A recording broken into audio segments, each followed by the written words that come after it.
All right.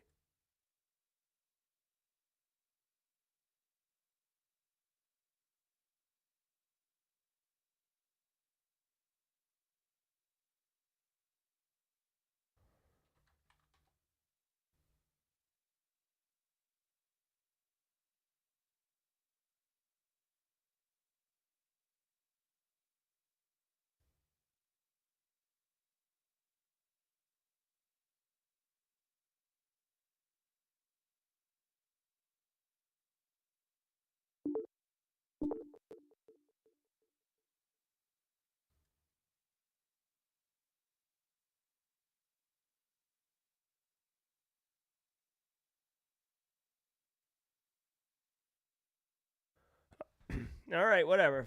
F it. We'll do it live. Restream is failing on me.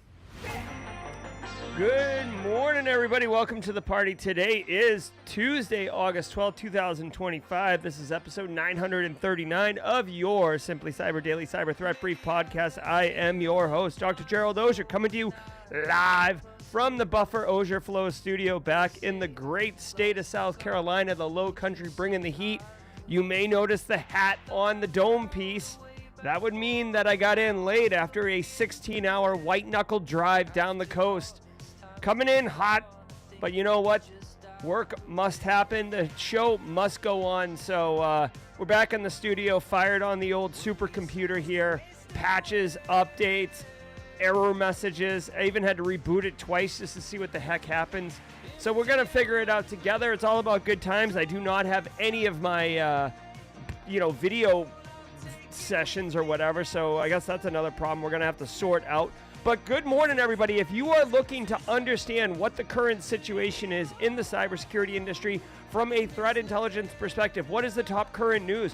What is going on? And what, more importantly, does this news mean for you as a practitioner or those trying to break into the industry? Well, that's what we're doing here on the Daily Cyber Threat Brief. My job is to take this information and dispatch it to you in the most effective way possible, both at the surface level of the headlines themselves, as well as taking my 20 years of experience and jackhammering directly down into the center of that story, get into that gooey center, that chocolate center, past the hard candy shell, and mining out value for you. Things you won't learn in a textbook, things you won't learn in a classroom, things that you'll only understand after experiencing them, or you have somebody who's mentoring at scale, like Two Thumbs All Smiles, this guy, and that's what we're up to. Now remember, this right here is the Simply Cyber community, a collection of like-minded professionals who are all about good times, inclusion, mentorship, and kicking massive butt. So do say hello to all those in chat.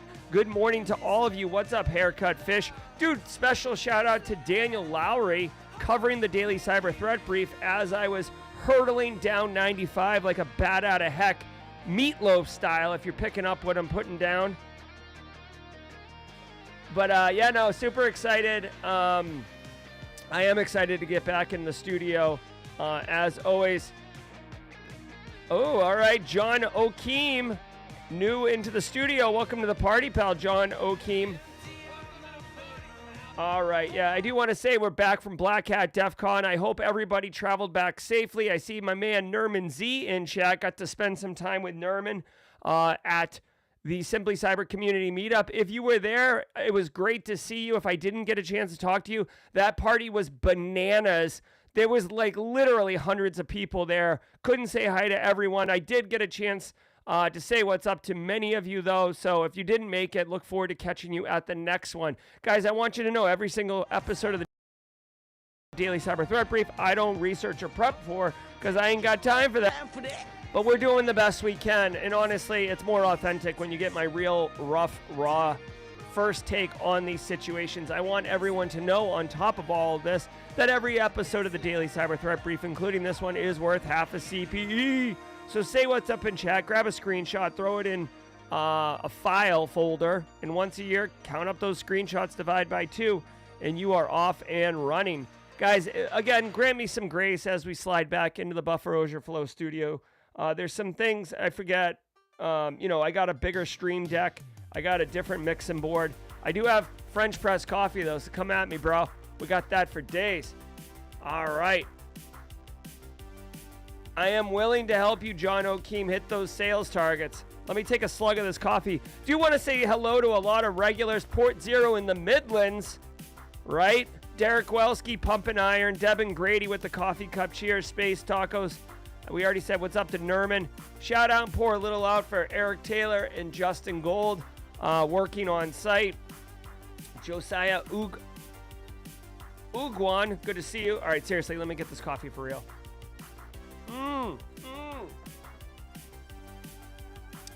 Quick audio check. I am playing music right now.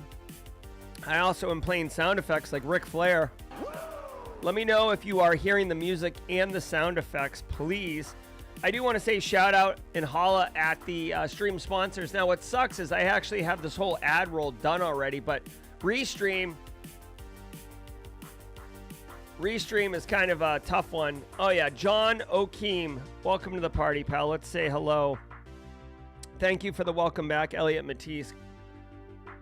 Welcome to the party, pal, John O'Keem. I'm going to drop all this in there.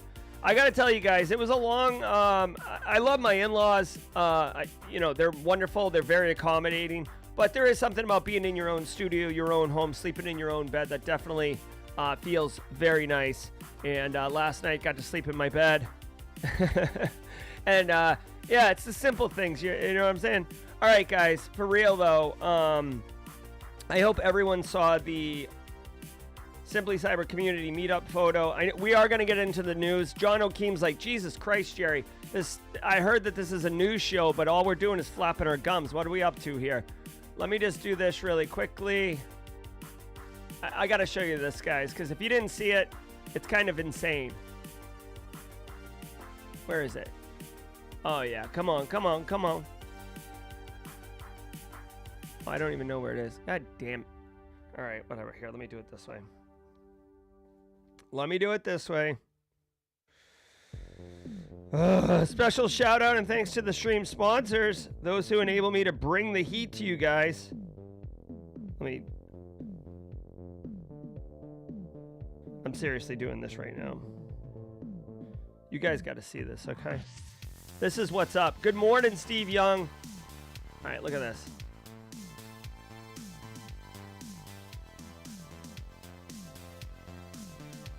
Okay, now you should see it. Look at this. Look at this Simply Cyber Community Meetup with Hack Smarter. So Tyler Ramsby and his crew collaborated with Simply Cyber and our crew. There's a ton of overlap, obviously.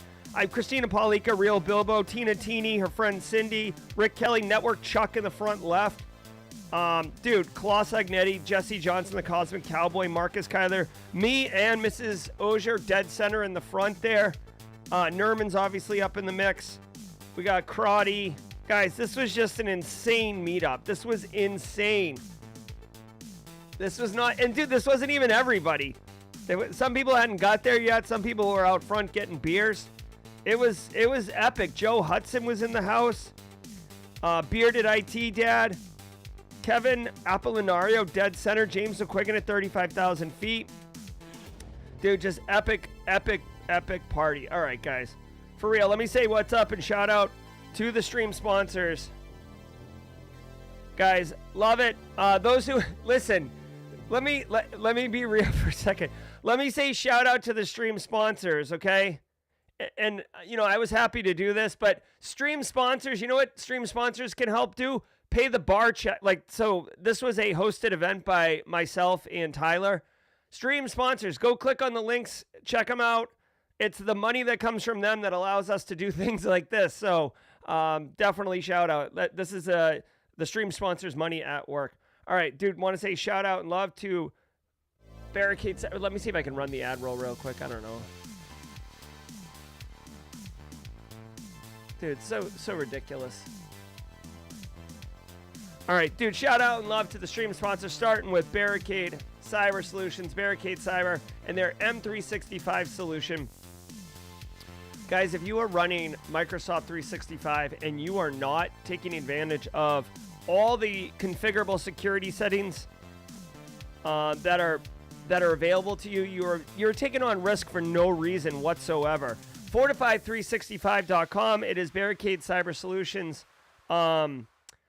Barricade Cyber Solutions solution to help you harden your cybersecurity posture and your Microsoft 365 environment. Basically, go to fortify365.com and get on the call with Eric Taylor. He's busy today, but in general, get on the call with him. There's no reason for you not to take advantage of this amazing capability and basically bring security hardening to your environment. Definitely a good idea. Also want to say shout out. Hold on, what else we got? Anti-Siphon, come on now. Anti-Siphon training with their Blue Team Summit coming up August 27th. Dude, still time to register for this. Half of the speakers are Simply Cyber community members, so like it's a low-key Simply Cyber community summit. Anti-Siphon training. It is a free one-day cybersecurity virtual conference. You're going to be getting educated for $0. You're going to be getting 5-6 CPEs. There's really no reason not to at least register for this Blue Team Summit. And then if you can't go, you can't go, but at least get on this. You know what I'm saying? Definitely want to check that out. Dude, if I don't have music, I like, what kind of life am I living here?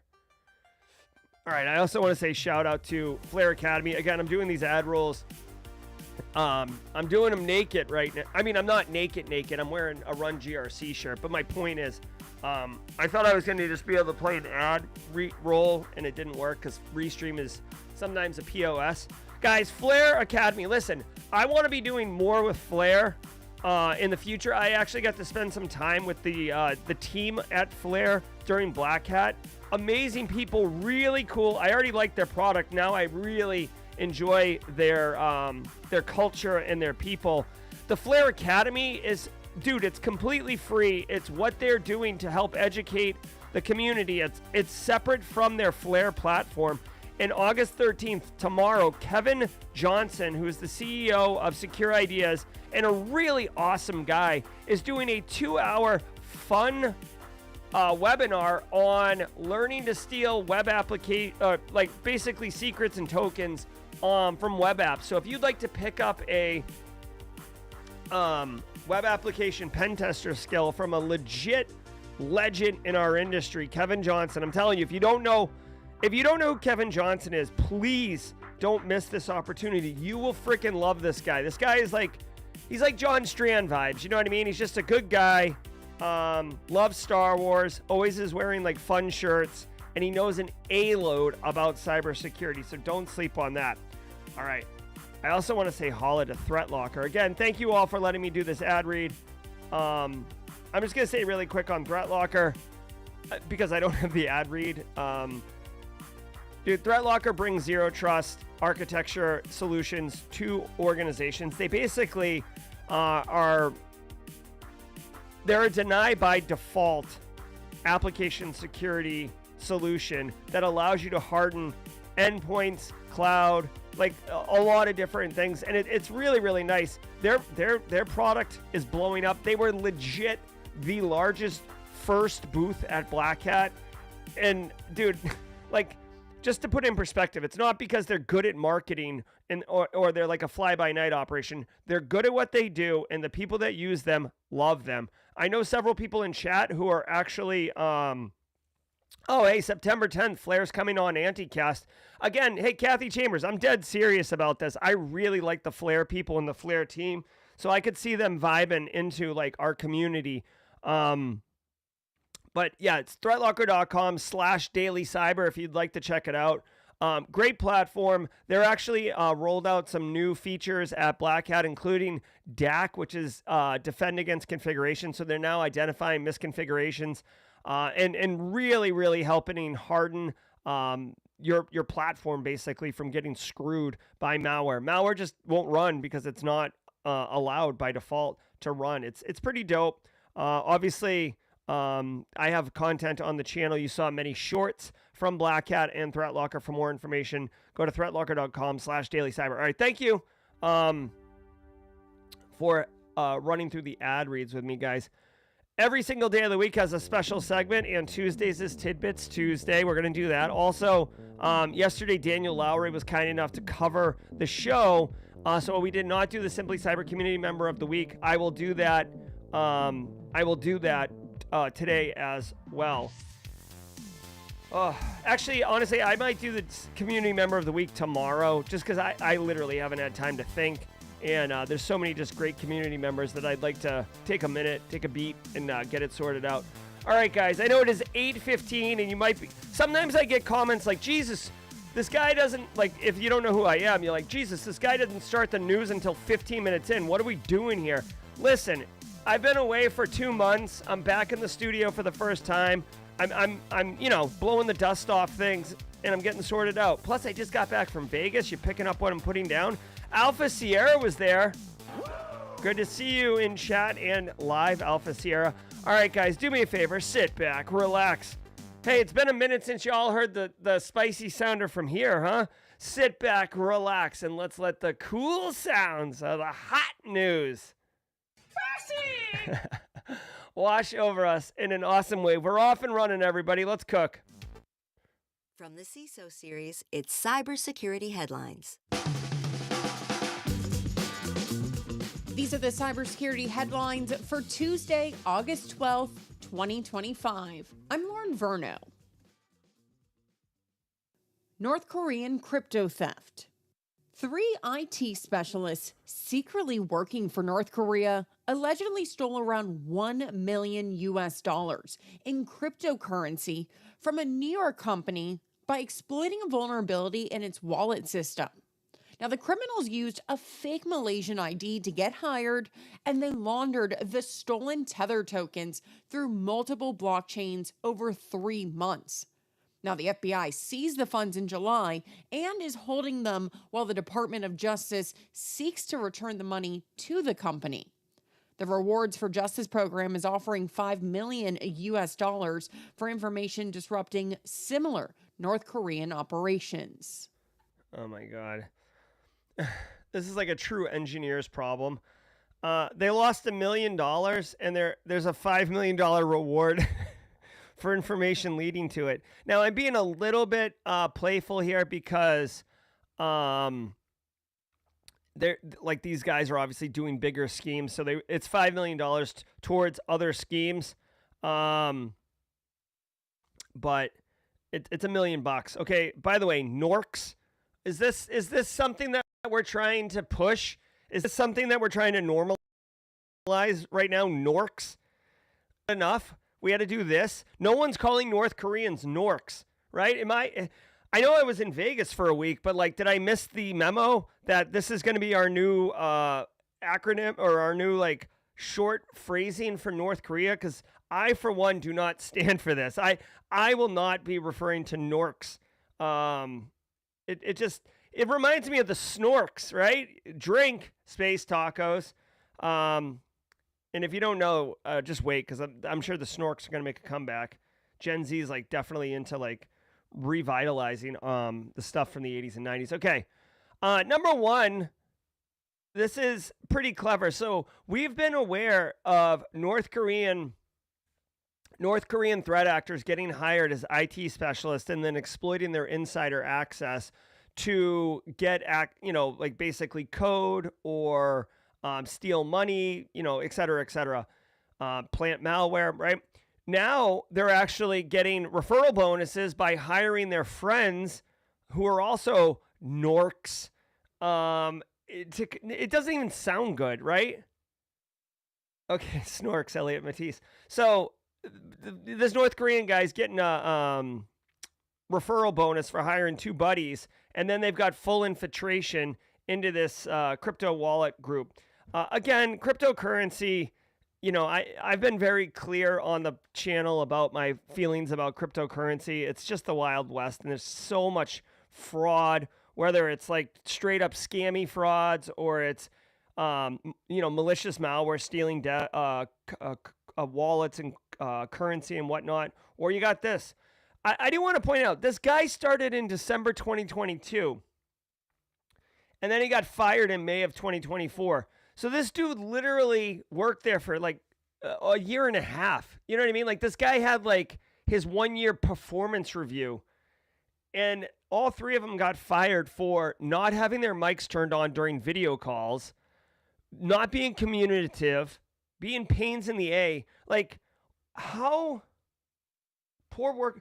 Dude, I got to tell you, like, I'm all about giving people chances, but like, what are you doing? You're like literally a fintech company and you're like, like letting people work that are terrible at their job. I would just say this. If you work, here's my TLDR on this one. If you're working in fintech, you should be definitely aware of these type of ruses, whether it's North Koreans or it's just malicious criminals in general. Privileged access management, code reviews, control around CI/CD pipelines and who can push to prod. All of these things should be in place. And if by the way, if you're like vibe coding in fintech, please, like, you're going to be introducing challenges that you don't want to deal with. Anyway, so for my money, North Korea is just like basically doing everything they can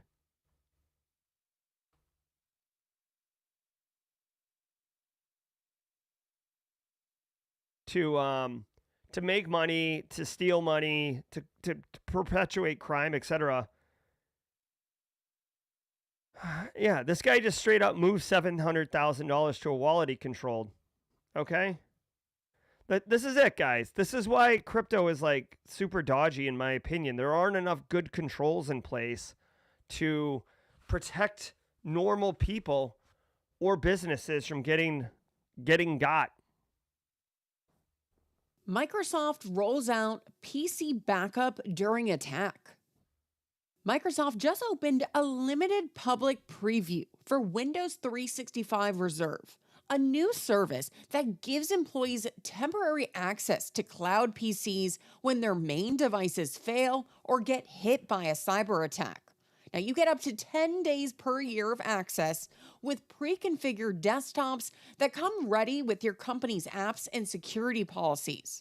Now, the preview is invite only for now, but once you're in, users can log in from any device through a browser or Windows app, keeping work flowing while IT sorts out the problem.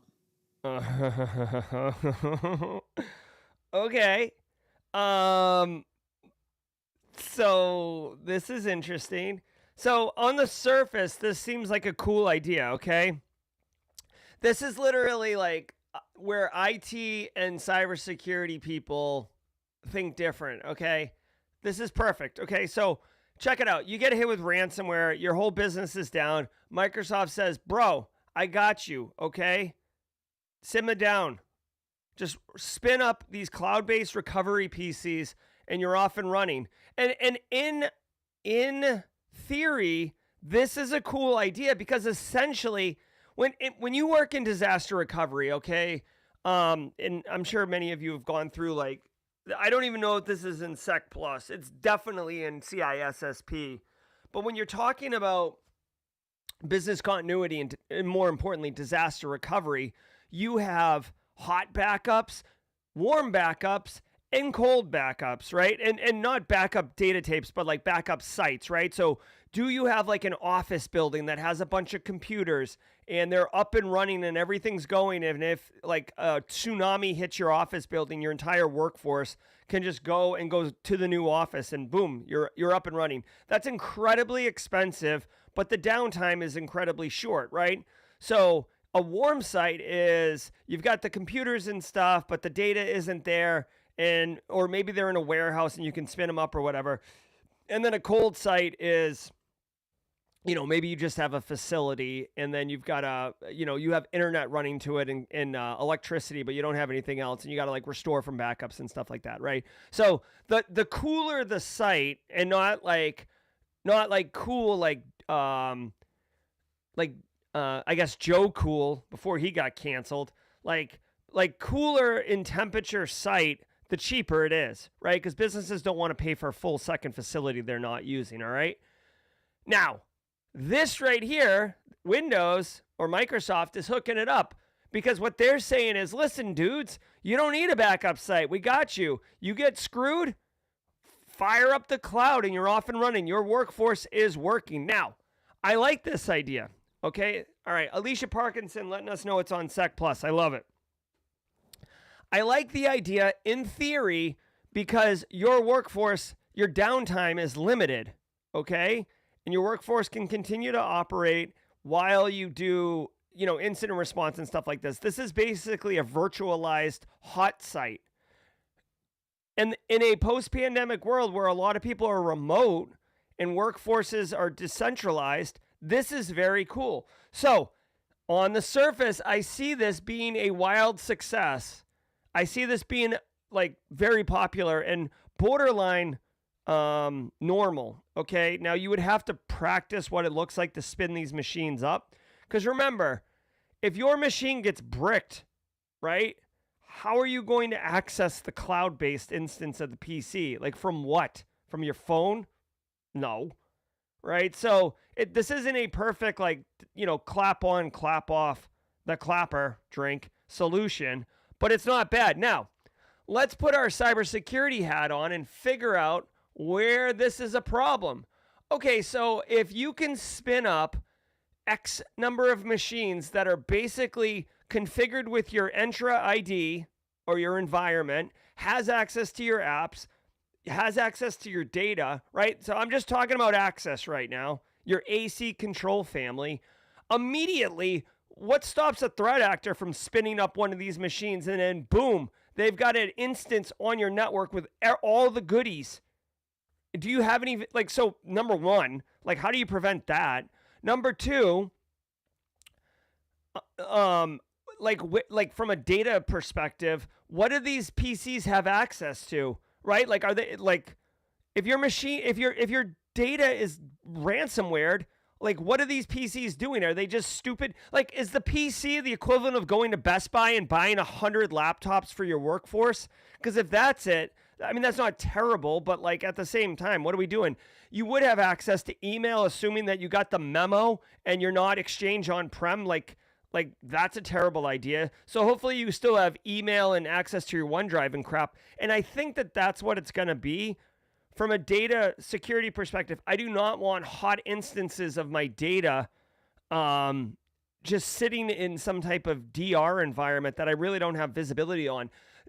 Third and final thing is what's the logging on this environment? Not just for your SIM and what's going on, but when people access it, when people are doing things with data, where is the visibility into that? Are detection engineers going to be able to put audit logs on these systems and be able to get detections whether or not these happen? I don't know, but it's something to think about. And finally, now that I'm just on a tear here, when you do that, my incident response and SOC analysts are currently dealing with a disaster.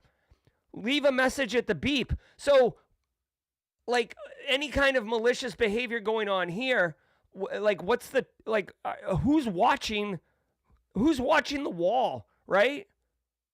If everybody goes inside to put the fire out, who's watching the front door to make sure that bad people don't run in and start a second fire? You picking up what I'm putting down? Let me know.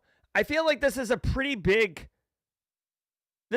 story. It's not oh my God, SolarWinds. Oh, but it's from an IT paradigm perspective. This is a pretty interesting story. I also want to point out straight cash, homie. Straight cash, homie. Okay. Microsoft's going to give you 10 days.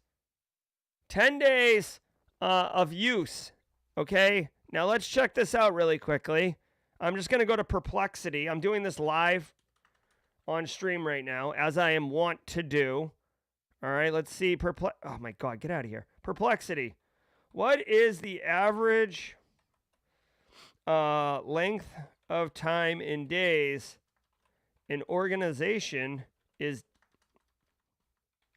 down during a ransomware attack in 2025? Let's just get some info here. Come on, AI. The average length of time, can you guys see this on stream? The average length of time during a ransom attack is 24 days. Okay. So Microsoft's going to give us 10 days. The average is 24 days.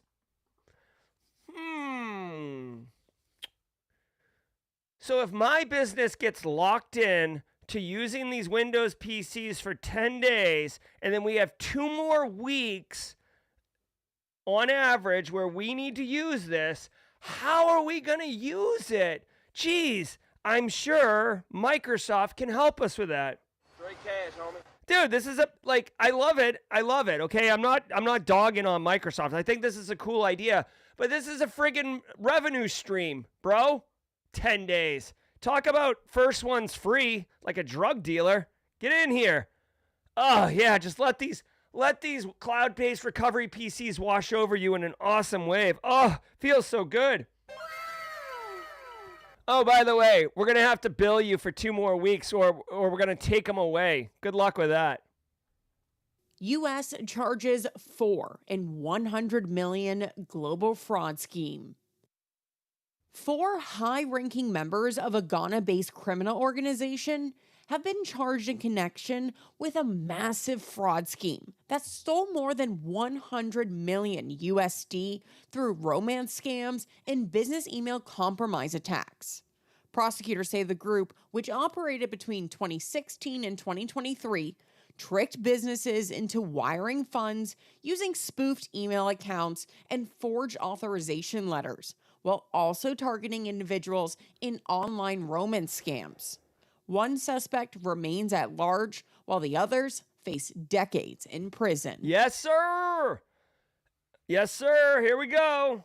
Fuck. Regulators, mount up. You know what? I've got literally zero sympathy for these people. Decades in jail, good. And if you're a squad member, do scoop up these Chief Wiggum emotes. Can I give some membership gifts? Oh, I can't. I thought I had some. So dude, business email compromise scams, romance scams, they're big money. Now, a lot of times we're looking at Vietnam, Cambodia, that like area of pig butchering is very hot. Okay, it's so hot right now. Where is it? That Hansel's so hot right now. Right, so it's super hot, but don't sleep on Africa. And I know we have Ghana citizens in the community. Yeah, I'm sorry, I meant F around and find out. Listen, we have Ghana citizens in the community. Fredon is one of our Ghana representatives.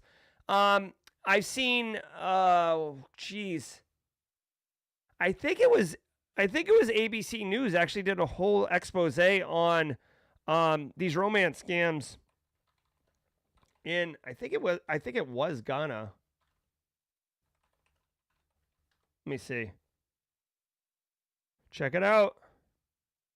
Survey says, yeah. Look at this.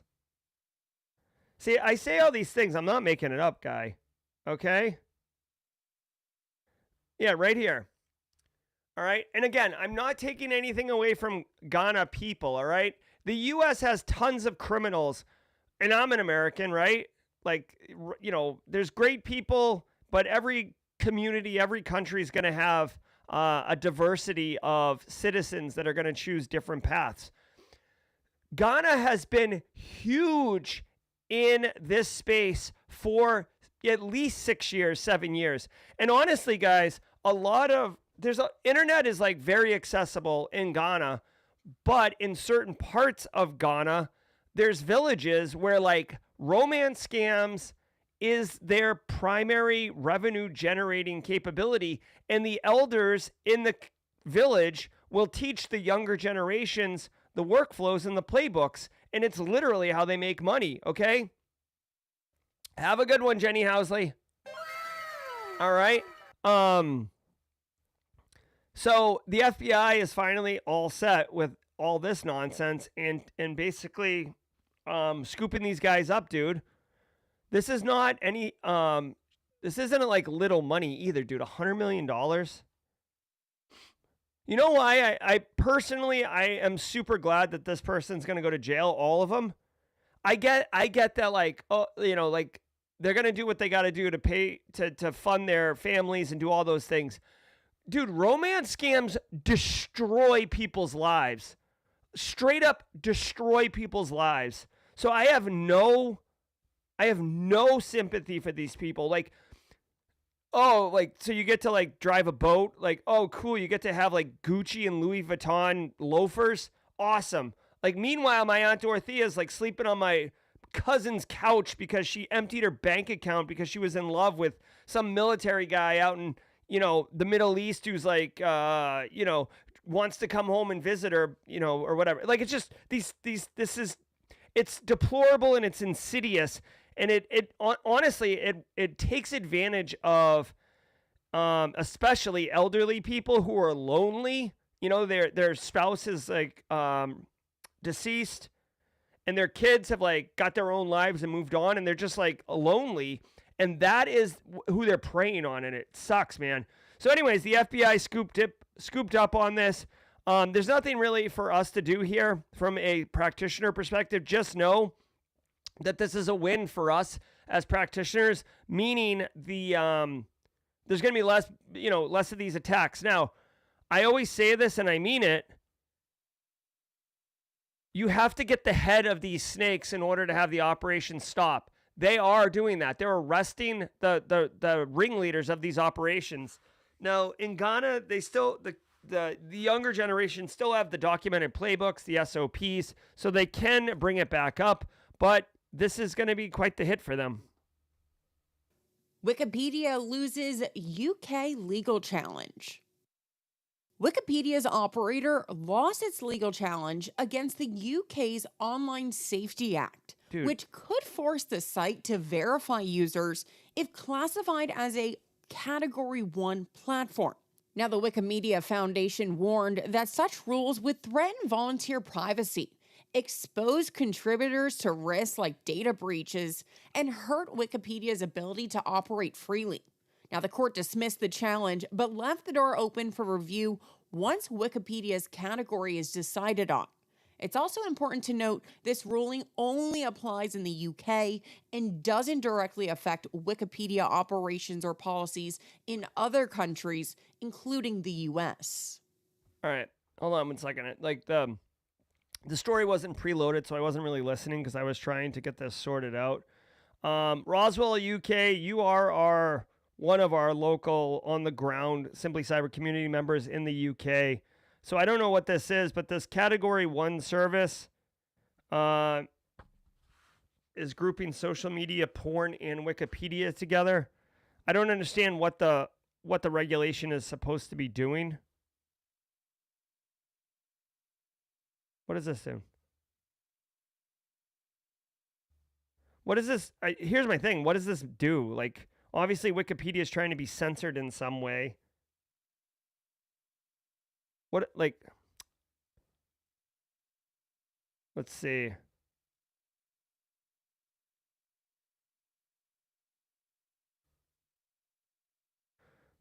Oh God, this story is annoying. Like, what is the impact to Wikipedia? Category 1 services are designated as such because they either have an average of more than 34 million views, whatever. Here we go. This is the impact statement. If the regulator decides that Wikipedia falls under Cat 1, the website would have to implement the same identity verification tech as social media and porn sites by July 25th. It says it's expensive and damaging to users' privacy. Honestly, guys, here's my thing. Like, I'm not going to fight this one way or the other. I understand. Oh, it says Wikimedia? Hold on. Yeah, Wikipedia. I don't know if this is like a typo. Maybe it's the Wikimedia Foundation. Here's my thing. Dude, basically at the heart of this is Wikipedia is saying that it doesn't want to do identity verification for people using Wikipedia. I believe if you edit Wikipedia, I could see an identity verification process. I could see that. That way you can control fake information, misinformation, malicious stuff, right? So say someone goes online to, like, I don't think I have a Wikipedia page, but like, let's just say I had a Wikipedia page and someone goes on and says that Jerry eats cats, right? Like, anyone could update the Wikipedia thing and say, I eat cats, right? So that's not true. I do not eat cats, for those who are curious. But if there was an identity verification, someone would have to like own that they're the ones who did that. So I could get that. Now, if you have to do identity verification just to read or consume or, be a user of Wikipedia, that to me is a bridge too far. I mean, it's like, I don't agree with that. So we'll see how this goes. I appreciate the Online Safety Act initiative that they're going for with the porn and the social media. I guess the one thing that is concerning is, like, I guess when I think about prawn or whatever, right? I don't think it's like adding, contributing to the website. I think it's more consuming from the website typically. So I don't know. I eat cats. Okay. The other Gerald Auger. Oh, yeah. Canadian-born actor Gerald Auger. I've like slowly been on a multi-year initiative to like slowly unseat him as the person that comes back when you Google Gerald Auger on Google. All right. Anyways, this is nothing for us to do. This is just interesting regulation. Vanta. A huge thanks to our episode sponsor, Vanta. Do you know the status of your compliance controls Please don't say right now? Like right now? We know that real-time visibility is critical for security, but when it comes to our GRC programs, we rely on point-in-time checks. But more than 9,000 companies have continuous visibility into their controls with Vanta. Vanta brings automation to evidence collection across over 35 frameworks like SOC 2 and ISO 27001. They also centralize key workflows like policies, access reviews, and reporting, and helps you get security questionnaires done 5 times faster with AI. Now that's a new way to GRC. Get started at vanta.com/headlines. That's vanta.com/headlines. Elliot Matisse, like, right meow? Right meow? Here we go, y'all.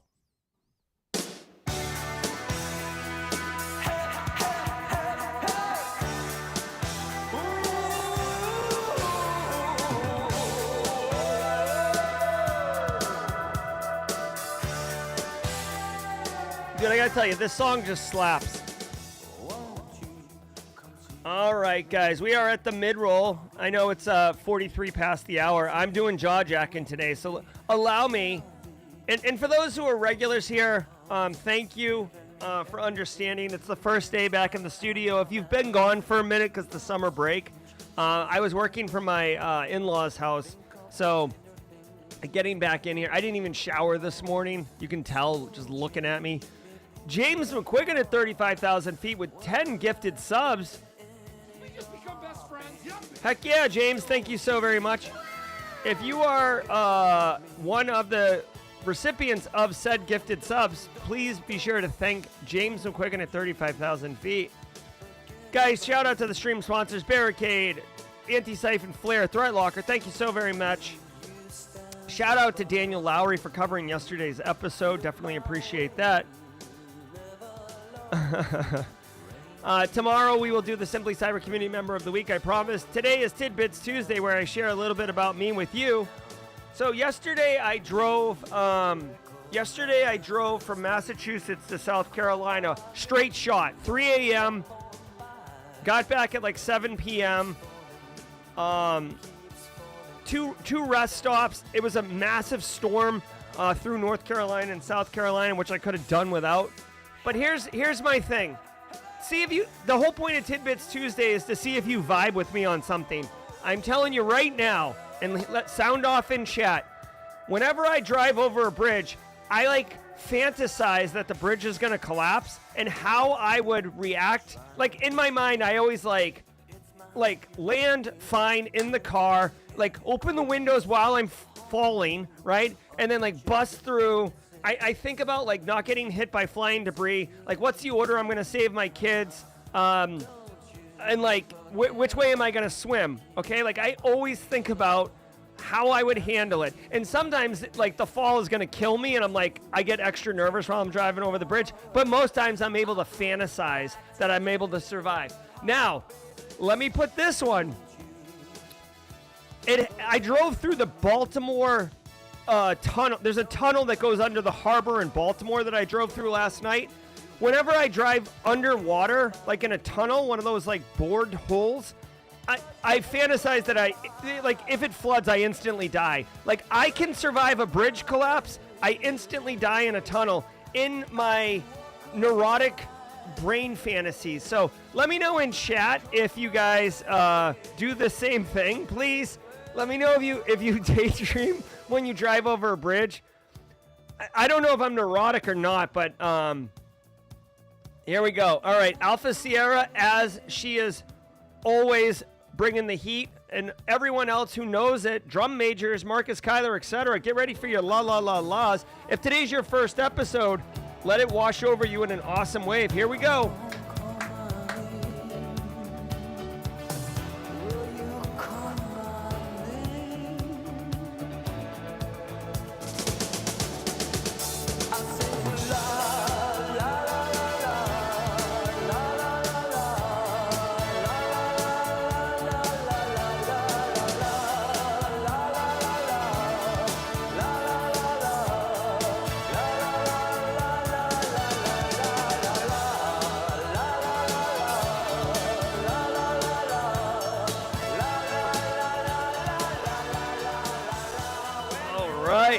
Straight crushing it like a bunch of bosses. This community's freaking awesome. Let's cook and finish strong, yeah?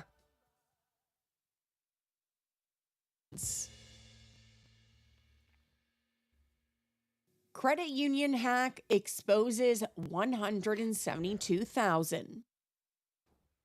Connex Credit Union, one of the largest in Connecticut, says hackers got into its systems in early June and accessed personal and financial data for 172,000 people. The breach lasted just a day, but may have exposed names, account numbers, debit card details, social security numbers, and even government IDs.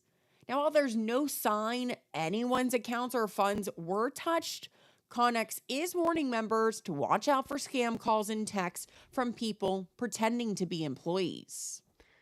Yeah, I mean, people should have been on the lookout for scam calls and texts before this happened, okay? Shout out to this credit union. Dude, they were breached one day. Now, you can't eliminate all risk, right? There's always some risk. And because of that, this crap can happen. But, dude, I'd like to do a little hat tip to Connex.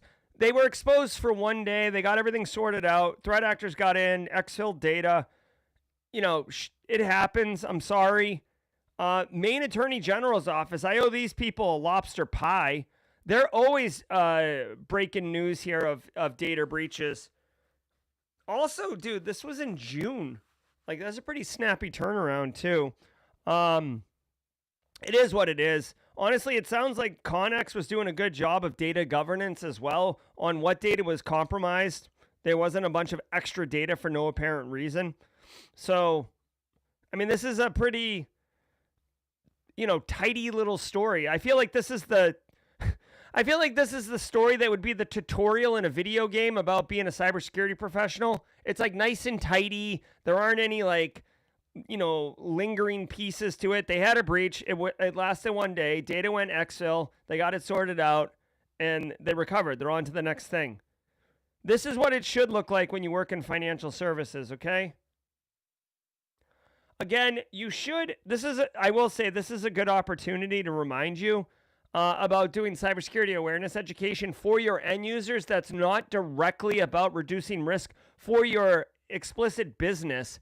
Right? Remember, and I'm a big GRC dork if you're new here, obviously. Remember, when you educate your end users on how to protect themselves, you do two things. One, you personalize it so they're more likely to pay attention. And two, you start baking in and modifying their behavior for better cyber hygiene practices. And don't say sci-hi in chat. You guys know what's up with that. So, if I say, hey, listen, here at the manufacturing plant, information security is important, so do this. They're going to be like, all right, whatever. Like, I don't care. When I get off at 5, the last thing I'm thinking about is this job. Now, if I say, hey, listen, I want you to know that if you get a text message about your bank account, it's likely fraud and a criminal is going to steal your money. You're not going to be able to pay rent this month because a criminal is taking your money from you. Oh, do I have your attention now? And you're not weaponizing it to be a peckerhead. You're literally educating them to do best practices for themselves, which they will inherently bring to your business as good cyber hygiene. So let's cook it. Known exchange flaw leaves thousands still exposed. Why? More than 29,000. Why are we doing this? Get off Exchange. That's the remediation. Microsoft Exchange servers remain unpatched against a high severity flaw we first reported last week that lets attackers escalate privileges in connected Exchange online environments. Now, the vulnerability, which affects Exchange Server 2016-2019 and the subscription-based edition in hybrid setups, was disclosed in April alongside a Microsoft hotfix. But scans show thousands are still exposed, over 7,200 in the U.S. alone. CISA has ordered federal agencies to patch or discontinue vulnerable servers by Monday, warning the bug could lead to total domain compromise. This is like my inner monologue when I see this story. And if you're not watching, if you're listening on audio only, it's the substitute teacher from Key and Peele where he clears his desk and says, "Son of a..." Like, this is it right here, guys. 29,000 Exchange servers exposed online, leading to complete domain compromise. What are we doing here? You absolutely can like, you've had years to get off this, okay? Like, I don't know, man. I feel like Azure Exchange Online is like reasonably priced, and I get it. Like, when you have a large 10,000, 20,000 person organization, it can be expensive for licensing. Here's my thing. I hate to be, I don't know. I hate to be this guy, but I'm just like back in the napkin math here. If you have 20,000 employees, chances are your revenue is in the billions. You can afford this. Nobody is running with 20,000 employees and trying to, like, collect airplane peanuts for the company, Christmas party or something like that. You know what I mean? All right, let's look at this. CVE 2025-53786. If you are running Exchange Online, yes. You gotta patch it. You gotta patch it, but you gotta migrate, bro. Let's check the EPSS score. Now, the scores are not bad. CVSS has it at an 8 of 10. EPSS has it at 0.08% chance that you're going to get compromised. I find this very unusual, as I guess it helps threat actors get access. So maybe you have to chain it with another attack.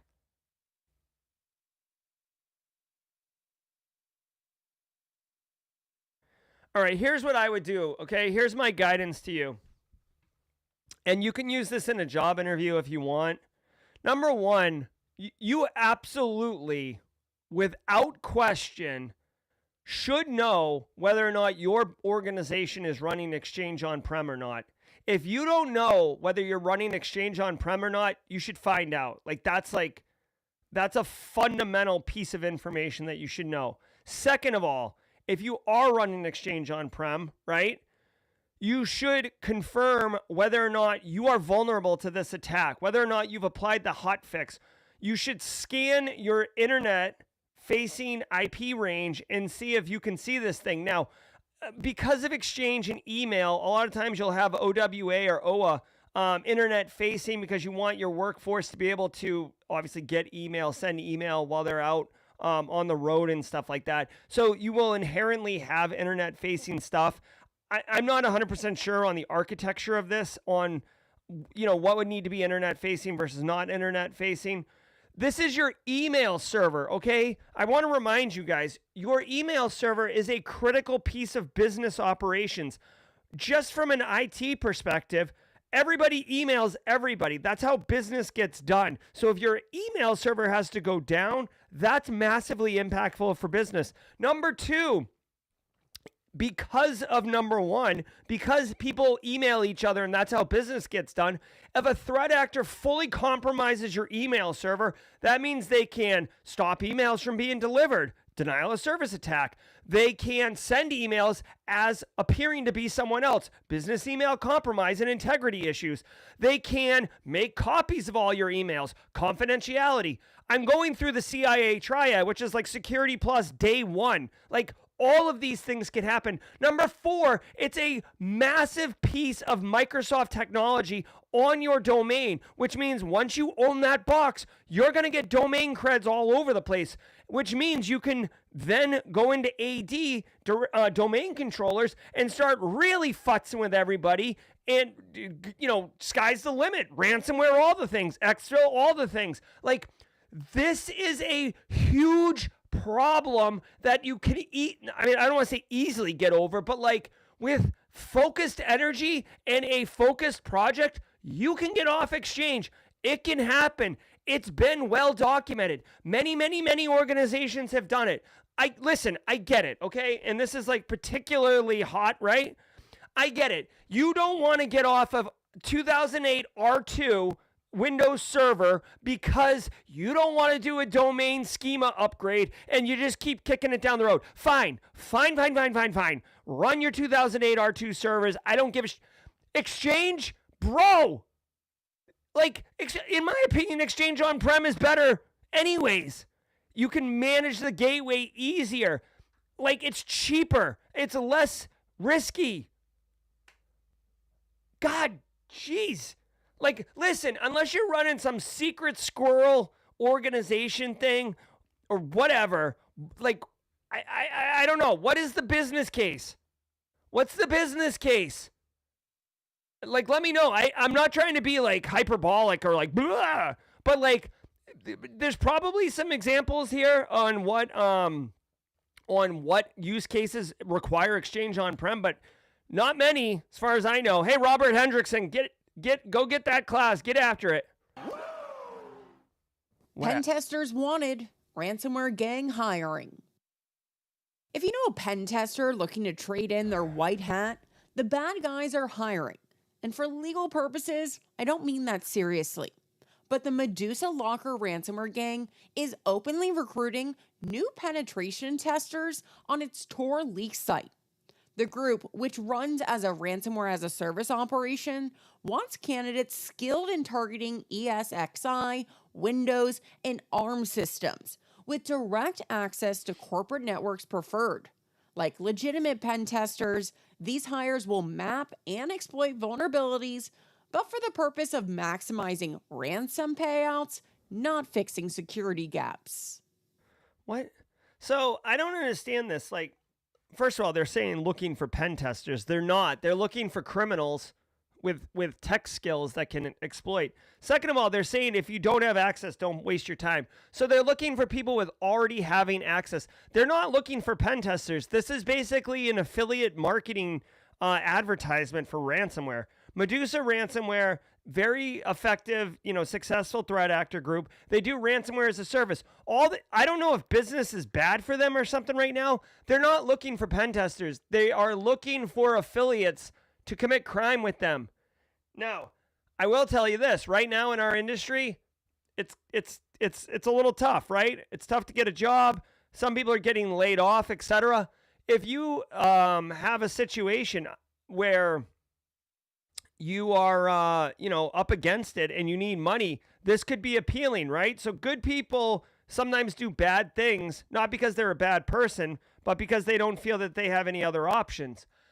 All Medusa's here is doing is making it abundantly clear that you can get on board with them. They're lowering the barrier of entry by making it feel accessible for you. So having seen this, I would imagine that in like the fall, right? Maybe like October, November timeframe, we might see some increase activities in Medusa ransomware locker. They're saying if you don't have access, don't bother, right? So these are already compromised assets. Honest, I'm kind of confused because, dude, initial access brokers is like a full category of like criminal threat actors, right? So like, I don't know. If it were me, right? You guys know I'm not like super good pen tester guy. If it were me and I was trying to make $1 out of 15 cents, right? And this isn't Threat Actor Academy. I'm not condoning or encouraging anyone to commit cybercrime, but I would just go and buy access from an initial access broker, which solves the first problem where it says if you don't have access, don't waste your time.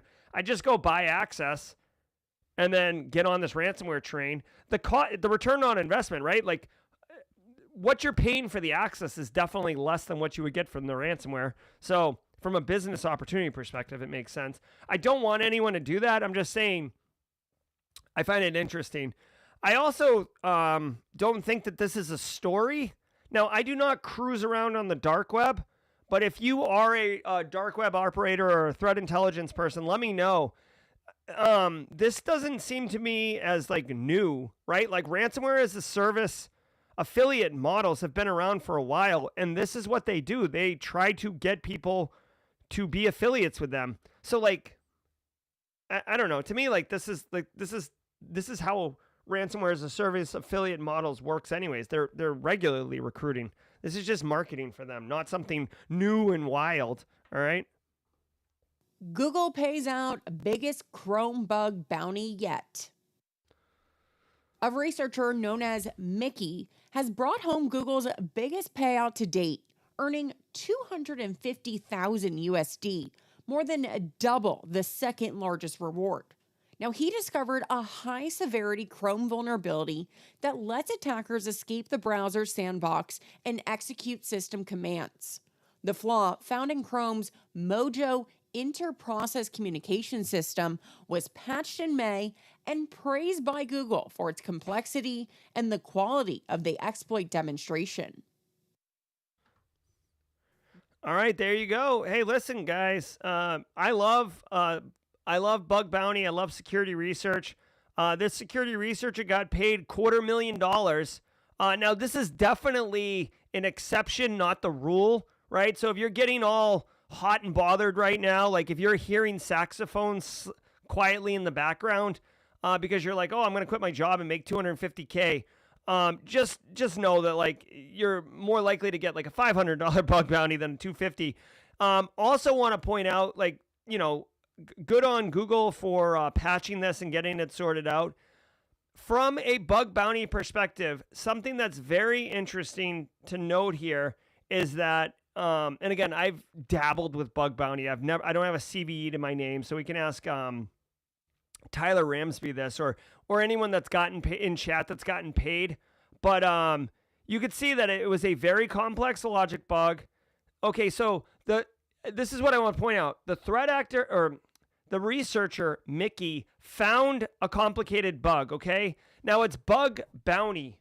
What I want to point out is you have to do more than that. They found the bug, step 1. They wrote a high-quality report, step 2. So report writing, effective communication, clear deliverable was also important. So you can't just be black hoodie on, you know, exploit a bug, pop calculator and be like, oh yeah, pay me. You got to write this really, really good report.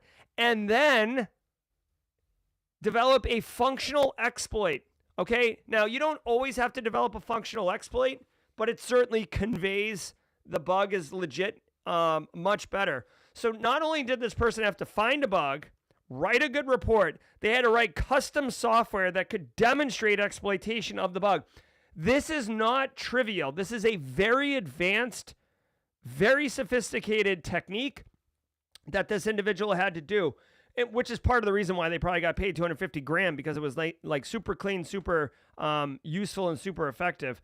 I just want people to know, because a lot of times there's a lot of like romanticism around bug bounty and the idea that like, oh, I could just crack bugs and get paid. You can, but you know, read Nicole Pelros's book, This Is How They Tell Me the World Ends, if you're interested in like the seedy underbelly of bug bounties and finding these things. Let me go to simplycyber.io/books. Website maintained by the librarian Christina Paulika.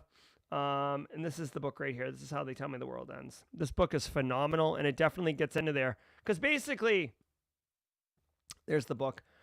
Remember this. Google paid $250,000 for that bug, right? A lot of people are using Chrome.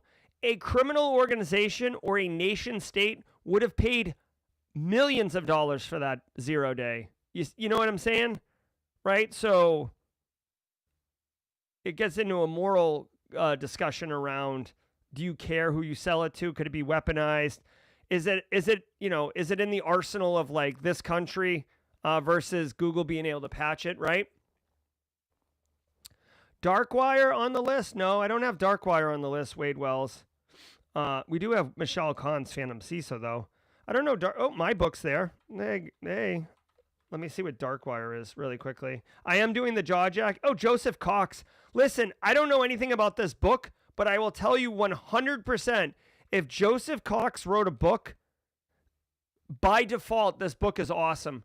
Like, I will assume this book is awesome until proven otherwise. Joseph Cox is a phenomenal journalist and author.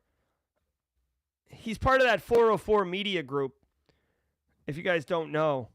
Thanks for the recommendation, Wade. Hold on. 404 media. Boink. Yeah, this is it right here. Go check that out. All right, guys. Let's cook here.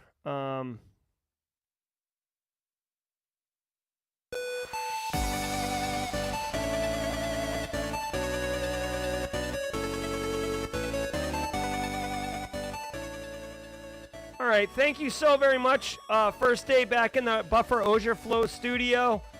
Don't go anywhere. We are going to be cracking into jaw jacking a 23-minute AMA as we get ready to lock in and go over to Simply Offensive with Philip Wiley. Got to spend some time with him at Black Hat DEF CON. Amazing individual. Hopefully you guys got to see him too. Do me a favor, if you got value, hit the like button, but more importantly, tell a friend. We're out here trying to build community and help people, and it helps if people know about us. You know what I'm saying? I'm Jerry from Simply Cyber. Be well, and until next time, stay secure. Remember, don't go anywhere. I'm going to take you right over to jaw jacking right now. Oh, I can't run the stupid video. Dude, Restream sucks today. All right, check it out. I have to do this manually. Space Tacos, I know you like a good manual sound effect. Ready? Hold on. Ooh-la-la-loo, ooh-la-la-loo, ooh-la-la-loo.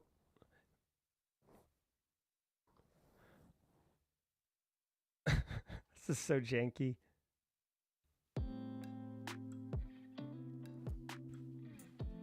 Hey, what's up, everybody? Welcome to the party.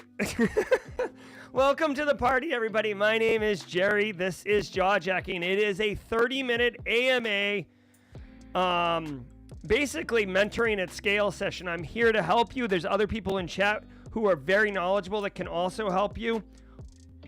We are going to just keep on doing everything we can up until 9:30 a.m., which would be 21 minutes. And then we're going to be doing Simply Offensive with Philip Wiley, talking about navigating the cybersecurity landscape with Tim Shipp. It's an episode you're not going to want to miss. Believe me. There we go, right there. Simply Offensive. All right, guys. So hit me. Hit me. What are we doing? All right. Guys, so great to see you. Rick Kelly up in the mid-state. Got to spend some time with him at the Simply Cyber Community Meetup. It was nice. Wade Wells, we missed you at the Simply Cyber Community Meetup. Kathy Chambers, we missed you at the Simply Cyber Meetup. Carrie, we missed you. All right. Bees would have a BB gun in warfare. All right. Straw Hat, Sexan, I'm doing CPTS modules and do some more bug hunting and get an Easter writing reports. All right. So let me know, guys. What would you like to talk about? Can I help you? I'm here to help. I'm here. I'm a huge fan of service. Service is my jam. I like to do community service. Hey, listen, if you were at the Simply Cyber meetup and I didn't get to see you, then, you know, I'm sorry. John Pfaff, P-F-A-F-F. Good to see you, John. Got to spend some time with him in Vegas. All about good times. All right, here come the questions. Dude, this chapstick's done. I'm like cutting my lips on it. All right, here come the questions. What are city governments missing in cybersecurity? Michael Kelly asks. Well, that's I hate to be flippant about it, but that's an easy question. Hold on, come on, dude. I'm gonna yeet my computer. Why is Restream suck today, bro? Okay. Oh my God. Okay, so Kathy Chambers definitely. Okay, I'm so sorry. Listen to me really quickly. This is huge. Okay, today at 1 p.m. Eastern time, we have an. Wait, hold on 1 second. Oh my God. Thank you, Kathy. I'm such a freaking mess. All right, hold on. We have an entire workshop today at 1 p.m. that I'm like, I forgot to tell people. Dude, the Black Hat Vegas kind of threw me for a loop. Give me a second. We've got ridiculous value. Really quick, Michael Kelly asked about city governments. Basically, they are missing revenue. They should hire. They treat cyber as like an IT capability. They're not really super prepared for it. And they're a nonprofit, so they don't have a lot of money either. So that's basically the problem. All right. I am so sorry, guys. My computer is busted.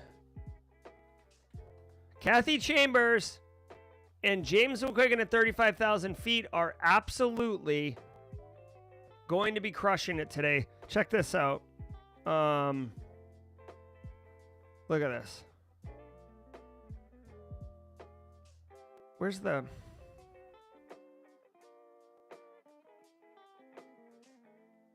Here it is. No hoodie required. How to break into cybersecurity in an unconventional way. All right. This is what we're doing today at 1 p.m. Eastern time. You have to go to Zoom. This is a free workshop. Kathy Chambers and James McQuiggan at 35,000 feet will be hosting this one. I hope you can attend. Okay, listen, please. I gotta spam this. Free workshop, 1 hour. You're gonna get a CPE, a certificate of completion. You're gonna be educated by Kathy and James McQuiggan. It is going to be absolutely worth it. I will be there, rooting them on, cheering them on. So please, at a minimum, go register for the workshop. If you can't attend, it's okay. But go register. You'll get a calendar invite. The Zoom meeting is there. You are not going to want to miss this one. Cybersecurity is not just for hackers and hoodies. They are going to do a myth-busting session for anyone who's curious about breaking into the cyber field. If you are curious about breaking into cyber, this is for you. Even if you don't have a technical background, right? So maybe you're a teacher, a journalist, a project manager. Maybe you come from a different background. You're going to hear from two professionals who made the leap from non-traditional backgrounds.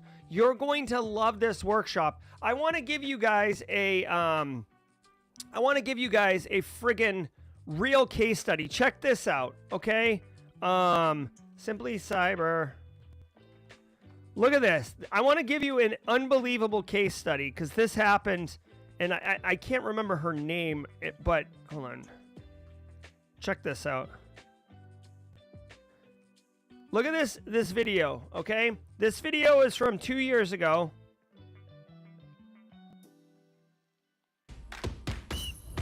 Okay? This is Mia. Okay? Mia Krolowitz. You guys see her right here? Mia Krolowitz? Mia Krolowitz worked in retail and got a job in cyber. This is 2 years ago I interviewed her, all right? She came to the Simply Cyber community meetup in Las Vegas And I believe it was for the explicit purpose to come up and say, hi, I'm Mia. Thanks for working with me on that project. And I think that this is public knowledge. She's about to become a CIO, right? So like she went from retail and just applied herself and friggin' skyrocketed right up into the like just career blowing up, okay? So this is for anyone. Mia did it. Mia's success story. Kathy, James. This is a 1-hour workshop. You are not going to want to miss it, okay? I've pinned it to chat. All right, thank you, Kathy Chambers. All right, here we go. I'm going to speed run these questions. Rotten eggs. Dude. Rotten Egg says that they're lacking confidence to study for the CISP. 4 years experience. Any tips? Yeah, Rotten Eggs. Just punch imposter syndrome in the throat. Okay? If you're lacking the confidence, welcome to the party, pal. Welcome to the party. Right? Just, dude, CISSP, I think it's like 8 domains, right? Break it down. Pick one domain and do it. Go take a practice CISSP test. Just see where you are. Baseline yourself. You might be pleasantly surprised. I will tell you this right now, guys, really quickly. If you are not uncomfortable, you are not progressing, okay? And I don't mean sit on a tack. Ouch, that hurts. I'm progressing. I mean, if all you do are things that are very comfortable to you, you're not expanding yourself. You're not growing. You're not learning. You're not challenging yourself. You're not picking up new skills, exposing yourself to new experiences. You know what I mean? I get it. It's scary. Uncomfortable is scary. The fear of failure is something that's, it's out there. Don't fear failure. I don't want you to fail, but be excited. The potential to fail means that you tried something that you could have expanded, you could have succeeded. And if you did fail, that's not a failure. That's a friggin' opportunity to learn where your gaps are. Holy crap, an opportunity for self-improvement? Sign me up. Dude, I'm all about it. I make mistakes all the time over here. I will tell you, I loved, CISSP, I got it in 2009. Huge professional validation for me personally. All right? So go get it, man. Kathy Chambers says, are we doing a live today? Yes, we are, Kathy. Remember, guys, go check out the No Hoodies Required workshop today at 1 p.m. Absolutely free. Simply Cyber workshops. We're doing these free workshop series. You're going to love it. Augusta Delgado, what was my favorite highlight of DEF CON? Wading through logs. Favorite part of last week? I'll answer those two questions. Favorite part of DEF CON, I got to keynote Noob Village. So I got to basically speak at DEF CON, which is really, really cool and a personal career goal. I got to work with Josh Mason on that, which was cool. I got to see so many friends at that village. Jesse was there. Rich was there. Joseph was there. Rick Kelly was there. So many. There were so many of you, right? So I don't want to start naming names because then if I miss one person, I'm going to feel bad. That was awesome. Okay. Favorite part of last week? Wade Wells, honestly, man, I've gone to Black Hat DEF CON for 10, 12 years, 13 years maybe at this point. This was the first year Mrs. Auger, my wife, got to come. And it just made the experience so much more enjoyable. Normally, I travel a lot for work, guys, okay? And I'm sure many of you in chat travel a lot for work. I love my wife. I love my kids. So when I am not with them, I yearn to be with them, right? And I have a great time in Deadwood. I have a great time in Vegas. Don't get me wrong.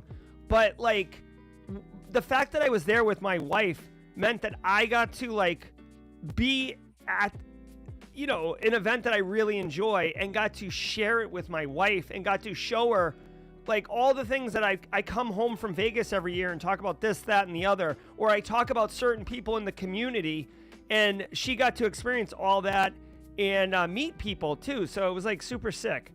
Ronell Wood says, for the road trip back, what did you use to keep up your energy? So I'm a 5-hour energy guy. We left at 3 a.m. I cracked a 5-hour energy at 4 a.m.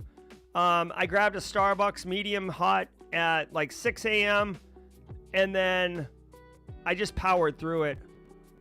Honestly, I kind of like nodded off at one point, like scary nodded off, which was scary. Alicia Parkinson's, what's a good way for those new to cyber to know what pathway is right for them? It's all a big candy store. Yeah, I know, Alicia. It really is. All I would say is dabble, right? Try Hack Me rooms, offensive, defensive. Get into this, these conversations and see what you like. I will tell you, and I had this conversation with somebody at Noob Village, or maybe at the meetup, I don't remember, but they basically said, hey, listen. Oh no, this was like right after I got to spend like 40 minutes outside the hallway at Noob Village answering questions. It was super cool. So hey, if Jerome is here, Jerome, what's up, dude? He and I took a picture to like fire it off to his coworker named Dennis, just to like make him feel FOMO.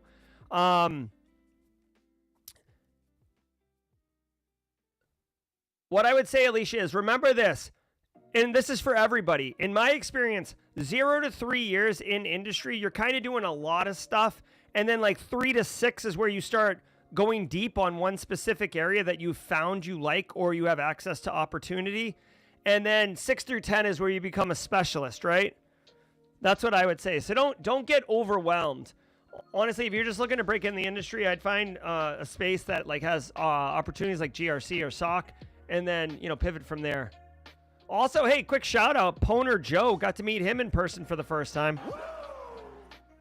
Have I ever used Terraform? I have, but like it was like in a lab or something. I think that's like infrastructure as code, I think. I'm not super familiar with it.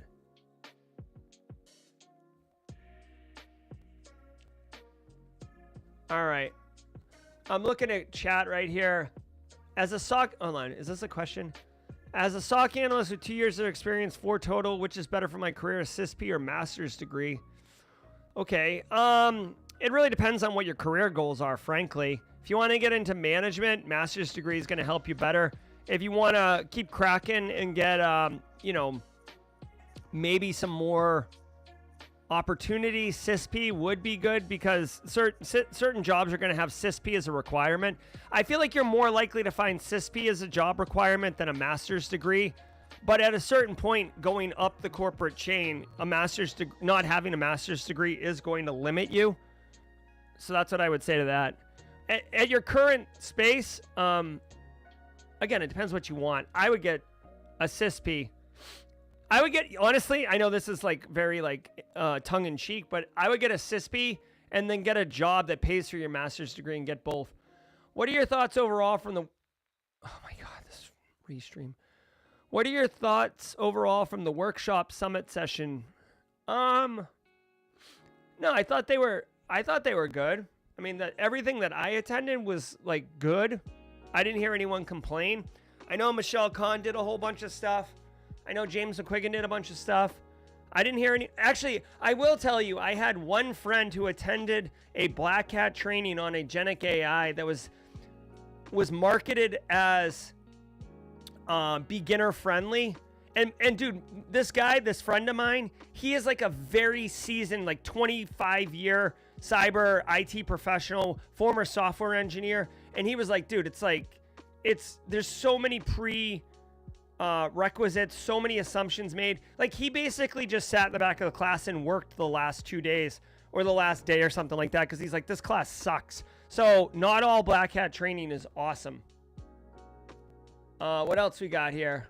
I'm looking at chat right now, trying to answer your questions. We're going to be going to Simply Offensive in a hot minute. Just to remind everybody, in case you're on the fence about it, this workshop right here is today at 1 p.m. You absolutely should attend. It is free, $0 For those who may or may not think that Simply Cyber is community focused and all about service, allow me to point to Exhibit A that helps illustrate that it's not, pay to play. We are doing these community workshops. They are a 1-hour community workshop, pretty much weekly at this point. James McQuiggan, Kathy Chambers, 2 wonderful members of our community, are going to be talking to you about how to break into cybersecurity in an unconventional way. You're not going to want to miss it. I'll drop another link in chat. I will be hosting or emceeing the event. Frederick, you're over on LinkedIn. Just go to Simply Cyber Academy at academy.simplycyber.io. I'll post it on LinkedIn too. And you can definitely scoop it up. As soon as I get off this call, I'll make a LinkedIn post for it, okay? All right, continuing to look. Elliot Matisse says, hoping to consult with some lawyers on pre-trial discovery or pre-trial. What is a good resource for forensics, specifically text media extraction? Who is a good resource? Oh man, so Jessica Hyde is definitely a solid resource. I love Jessica Hyde. She's from Hexordia. Yeah. This woman right here, Elliot. This woman right here is like definitely the bee's knees when it comes to digital forensics and investigation. I'm going to drop this link in. So she's a great resource to start. But as far as like practical hands-on like tooling, check this out. Differ Diva. The forensics community has so many things. Differ Diva is a great resource, but she actually has a ton of like links on her website. That's pretty sick. Look at this right here, Elliot. This is tools and distros. There's actually links to even more tools right here. Awesome forensics tool list. Here you go. Here's a list with like 1,000, depending on what you want, right? Network forensics, memory, phones, timeline analysis, whatever you want. Choose your own adventure. I'm going to drop this link in chat for you, Elliot. Hopefully this helps you. Warning, you just signed up for like 8 hours of fun rabbit hole research here. All right, continuing to look at chat and see if there's any questions. Thanks. Christopher's going to be at the meetup, the workshop today. Straw Hat says I talked to some elderly people yesterday, answered some questions. Most of them had passwords for decades. Any tips? No. I mean, they asked you to do a tabletop class. Yeah, I mean, I would choose a very simple scenario. Honestly, elderly people, I would choose romance scam as the scenario. Work through that, make them aware of it, and give them the signs and indicators of a romance scam. That's exactly what I would do. And then Straw Hat Sec, today's story in the news today, FBI arrested 4 dudes out of Ghana who are running a $100 million romance scam scheme. Use that information to show the elderly people how much this money really is. Hackers in Hoodies, Kathy Chambers, James McQuiggan. First Class says, can you explain our senior jobs require a CSSP? Nobody mentions masters. Yeah. It's just a way to qualify. Like having a master's degree is like a kind of a luxury. I see master's degrees more associated with management than with practitioner. CISSP is just a way to demonstrate that you've got 5 years of professional experience. You've reached mid-tier. All right, I'm continuing to scrub chat here. We do jaw jacking every single day from 9 a.m. to 9:30 a.m. So if your question doesn't get answered, don't get sweaty. We'll be back here tomorrow. All right. Continuing to look at chat, you can see here, Simply Offensive is going to be queuing up in just a hot minute, so we are going to want you to go over there and rate it together. Let's see. Here we go. Final question. What certs you have till now in your current work profile, like red, blue, team? I don't understand the question. You can go to LinkedIn and look at my entire resume.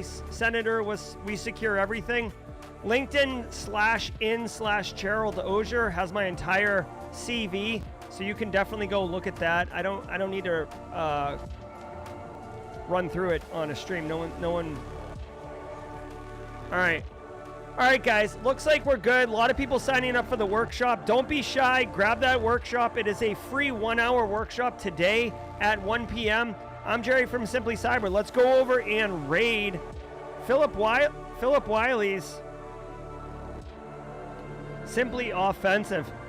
I hope you had a great show. The workshop will be on Zoom. It will not be on YouTube. The workshop will be on Zoom. It will not be on YouTube. You need to register for this to get access to the Zoom link. It is free to register. I will make a post on LinkedIn to do it. I'm Jerry from Simply Cyber.